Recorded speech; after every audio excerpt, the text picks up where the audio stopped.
in the Gambia for you to own. For you to feel safe and secure in a community with all the necessities to live comfortably.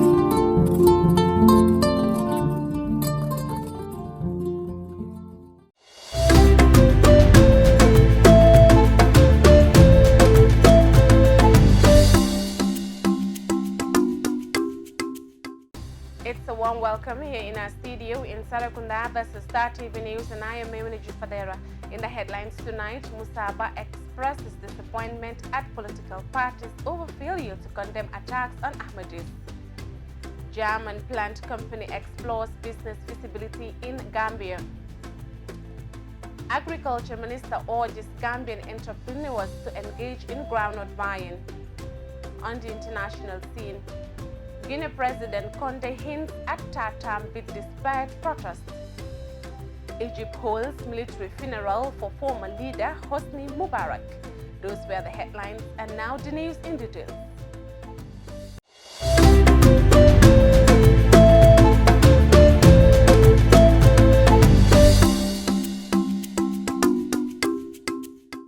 Musaba, a teacher at Newsroom Senior Secondary School, has expressed his extreme disappointment at political parties, civil society organizations, and human rights activists for staying mute while the Ahmadis in the country are being vilified and castigated.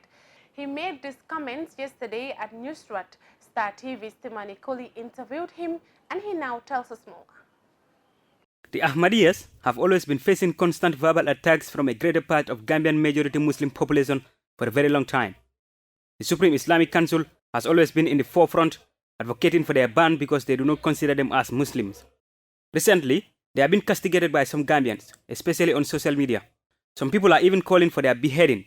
However, Mr. Ba, who is an Ahmadi, while expressing his disappointment, says this is wrong, but the fact that no political party or civil society organization condemns it makes it even worse. Yes, certainly I am disappointed. You see, what we sometimes fail to understand is that this infighting between the sects has some political connotations also. You know, if you study the world, you see that there are two divisions, two factions in Islam, mainly the Shia and the Sunni. The Sunni are backed by Saudi Arabia, and Shia, they are backed by Iran. And these are dominant powers in Asia, and they are looking for influence. So each of them is sponsoring one group or the other to ensure that their influence spreads wider, far and wide. So when it comes down to the local people, most of them do not even understand that they are being used as pawns by either Saudi Arabia or Iran to castigate the other, because those people are looking for influence. So when it comes to then I think the political parties in the Gambia and all NGOs should speak out when things like this are happening, especially when it reaches to a level where people are openly calling for the killing of Ahmadis. Ahmadis and Shia, we are citizens of this country, and no one is more Gambian than us. And citizenship and sovereignty is equally shared. It doesn't matter what I believe or what you believe. In the long run, we are all Gambians and we have equal rights. So if someone threatens to kill Ahmadis, I would have expected all political parties and all civil society organizations to come out and openly condemn that, to ensure that people know that we may differ in faith, we may have different interpretations, but in the long run, we are all Gambians and no one should be killed because of his belief. I think that they should do. On the part of the government, Mr. Ba stressed that they should have taken a lead in such a delicate matter because it is their duty to protect all citizens no matter what they believe in. Exactly. In fact, the government is the first and primary duty bearer to ensure that they protect all citizens, regardless of what the citizens believe. The constitution of this country guarantees that everyone has the right to worship in the way you see fit. The government does not control what I believe. They do not control what you believe, but they should protect our rights. They should protect our rights, lives and properties. In fact, that is the primary purpose of a government. So I expect that if a scholar or whatever he is calling for the killing of Ahmadis and Shia, they number thousands, tens of thousands in this country. I think a serious government should have come out and spoken about it and condemn it outright so that people will not take it for granted. On his general message to Gambians, especially those that are calling for their killings, this is what Mr. Ba has to say. My message is simply this. Sayyidina Ali bin Abi Talib radiallahu anhu, the fourth caliph of Islam and a cousin of the Prophet sallallahu alaihi wasallam, made a very beautiful statement which I will relate to everyone. He said, there are only two types of people. One, my brother in faith, the other, my equal in humanity. So that is the ultimate bottom line. We are either brothers in faith or we are equals in humanity. So that if we all understand that message, I think we will be fine. The Ahmadiyya Muslim community was named after its founder, Ghulam Ahmad. It was founded in 1889 in Qadian, India. After a move to Pakistan in 1947, the headquarters eventually based in London, England. According to Wikipedia, the Ahmadis believe that Ghulam is a true messiah of Islam. Some Muslims claim that is why they consider Ahmadis non-Muslims. Tumani Koli reporting for Star TV News. The official of a German plant company, Isotis Montana, which employed 3 Gambian migrants, have arrived to explore the business feasibility in the country with the objective of creating jobs. They were accompanied by the Gambia's honorary consul to Germany. Binta Koli reports. We have a company employing about 40 persons. We are kind of gardening, so we raise special plants for Europe, but not a normal vegetable. Hamen Kifa, CEO and owner of the company, told the Chronicles. As such, their workers, including Gambians, have to undergo special courses in the company to be able to know the names of more than 100 different kinds of plant species and how they are cultivated.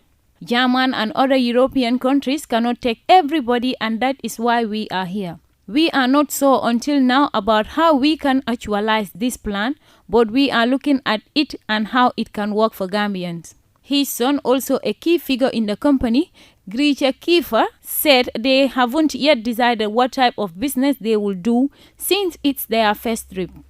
It's not about we want to be making money here for our company. It's about giving these people here jobs and the opportunity to better their situation in Gambia, he said.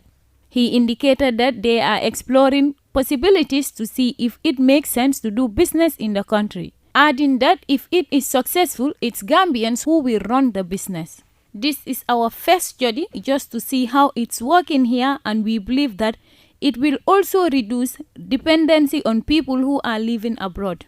The Gambia's Honorable Consul to Germany, Dr. George Brown, said they have been engaging in such activities to lure more businesses into the country, with the help of Belgium, Luxembourg, German Chamber of Commerce. In the case of the two gentlemen, they are thinking about setting up a business sort of with growing interest in plants that could be exported, or even thinking about musical instruments that could be interesting for European market. He noted that the team is here to get an insight of Gambia and then to meet the officials in the next step. He assured that more businesses are being encouraged to come to the country. He disclosed that he is in contact with one company that wants to grow bamboo, set up a solar and oven in the country. The company will also explore the fruit market by making dry fruits out of many unused fruits such as mangoes. As a long-term partner with Gambia, George has established 3 nursery schools in Brufut, employing close to 20 Gambians. The idea is to bring more and more people to set something up so that they can help Gambians in Germany and Gambians in the Gambia.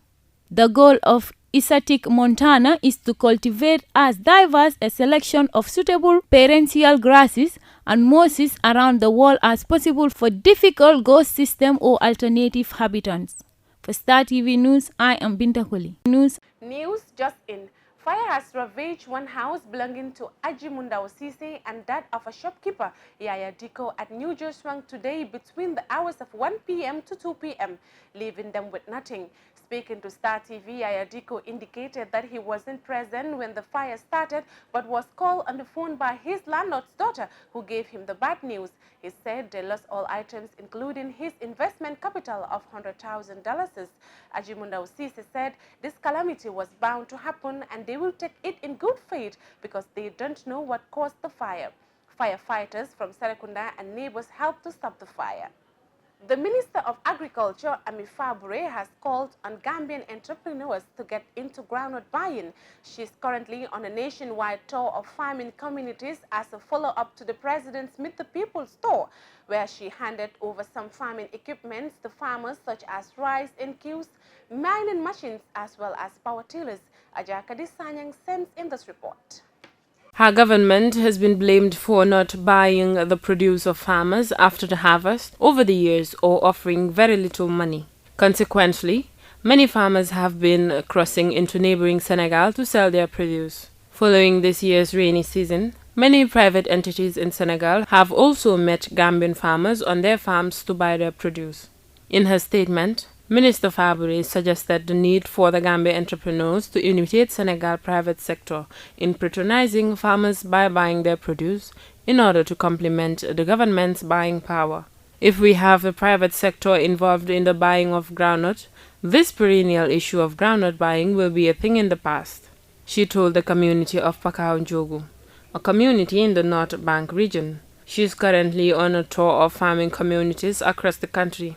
I think what our private sector needs to do is to forge the partnership between the foreign businesses and businesses who can come over here to involve in groundnut buying just as it is happening in Senegal, she said.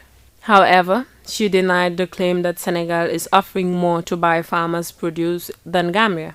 They are saying Senegal is paying a better price for a ton of groundnuts, but this is not true. Senegal is buying a ton of groundnut at $17,850, while we Gambia are buying at $18,000, Minister Fabre disclosed. For Star TV News, Ajakadi Sanya. The Gambian community in Congo celebrated the country's 55th independence in the form of a banquet. The event was attended by high diplomats in Congo. Modo El Baji reports. February 18 was the day when the Gambia gained its independence from Great Britain in 1965. However, the Gambians in Congo also observed the day under the distinguished leadership of the Gambian ambassador to Congo. The ceremony was attended by Gambians and senior government officials in Congo-Kinshasa. The Gambian Councillor to Congo, His Excellency Ansumana Tunkara, emphasized on the importance of the day in the history of the Gambia. He also seized the opportunity to call on Gambians in Congo to unite as Gambians in everything they do. Honorable Tunkara recommended that as Gambians, our independence should be celebrated wherever it finds us, and celebrating such a historic event should trigger thoughts to guide us redefine our individual roles as citizens of this nation, in order to situate and reposition our motherland better on the global stage. Councillor Tunkara took time to reflect on the Barrow administration, revealing that we can all look back and embrace democracy, good governance, and the rule of law. This is highlighted by the political excitement that has gripped the nation, resulting in a series of across-party discussions, bipartisan solidarity, and collaboration. Honorable Tunkara added that having emerged from decades of underdevelopment, slow progress, retarded growth, and dictatorship, the time has come for Gambians to reflect objectively and selflessly on what is needed to be done differently for a better result. Moreover, this event was characterized with cultural dance of various cultural troops in Congo. Modu Elbaji, Star TV. We are going for a short break and we'll be back with international news. Please stay tuned. Over the next 10 years, TAF Africa Global aims to build 10,000 homes in the Gambia for you to own. For you to feel safe and secure in a community with all the necessities to live comfortably.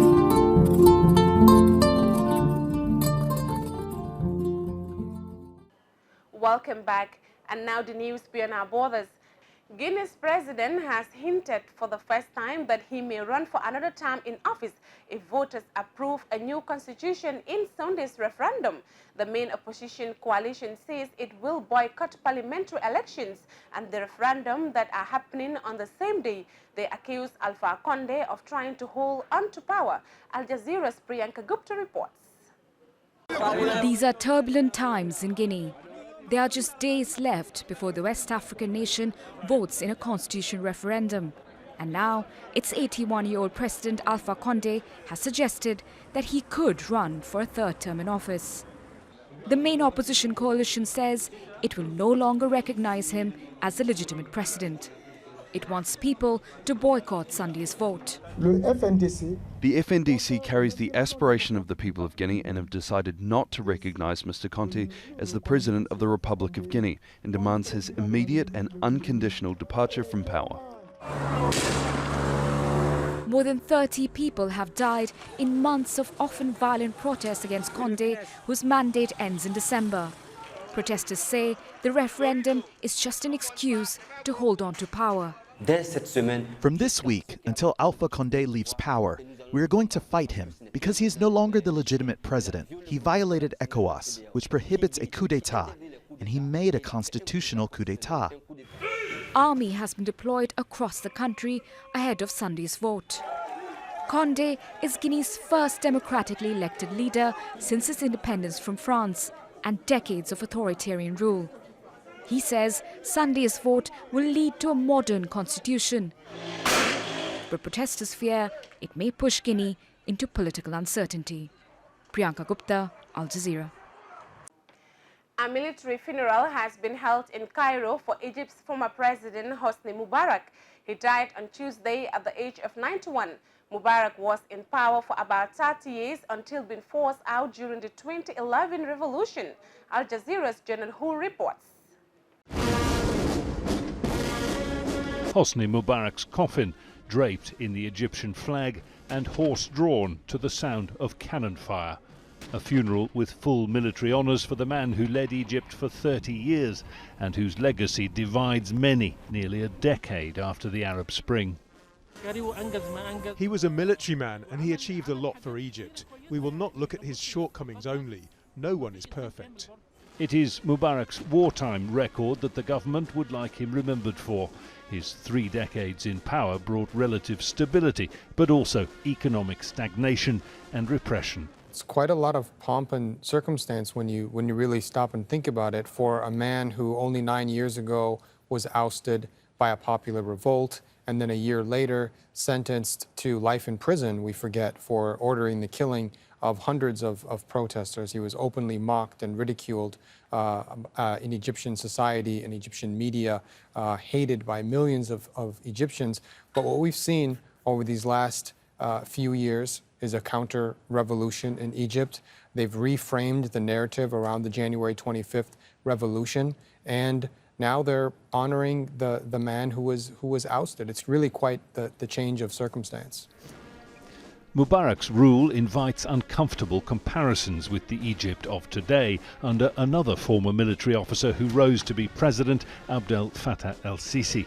Sisi freed Mubarak in 2017 after years in jail for conspiring to murder demonstrators during the 2011 uprising. The Egypt of today still remembers the rejoicing on the streets after Mubarak was swept from power. But a new era of democracy proved a false dawn. Mubarak's successor, Mohamed Morsi, was deposed by Sisi, lasting only a year as Egypt's first freely elected leader. After he died while on trial and in detention last year, Morsi's funeral took place under heavy government restrictions and out of the public eye. In stark contrast, Hosni Mubarak was buried a hero for his role in the 1973 Arab-Israeli War, apparently forgiven for an era of decline and human rights abuse that under Egypt's current leadership, critics say, has only grown worse. Jonah Hull, Al Jazeera. Cameroon's President Paul Biya is under mounting pressure after a rights group accused his security forces of killing civilians, including children. Human Rights Watch has alleged the involvement of armed forces in the killing of at least 21 civilians earlier this month in a region where troops are battling Anglophone separatists. In a statement on Tuesday, the US-based rights group said 13 children and 1 pregnant woman were killed by government forces and army Fulani headers in Gabu village on February 14.